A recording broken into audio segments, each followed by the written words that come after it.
Šta piše tamo na te lepe grudi? Evo, pročitaj, možeš pročitati.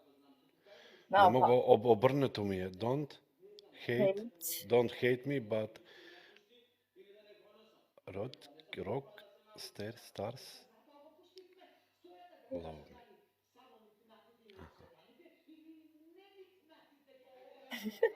Love, šta piše na majici? Don't hate me, but rock, stars, love me. Jesam dobro pročitao? Yes. Don't hate me, but rock stars love me. Mogu. Ali na opačkama malo poteško. Bravo. O, čoveče.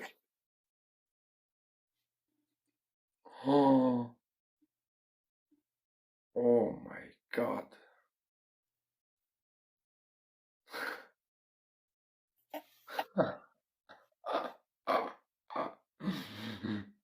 Oh my god, bro. Oh my. Ne piše to. Pokušaj opet.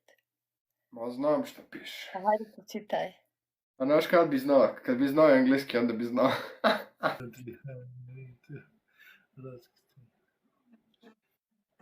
Znaju jašta. Lagano je to. Koja vam se najveća reč sviđa na majici, ljudi? Ajde, pišite mi.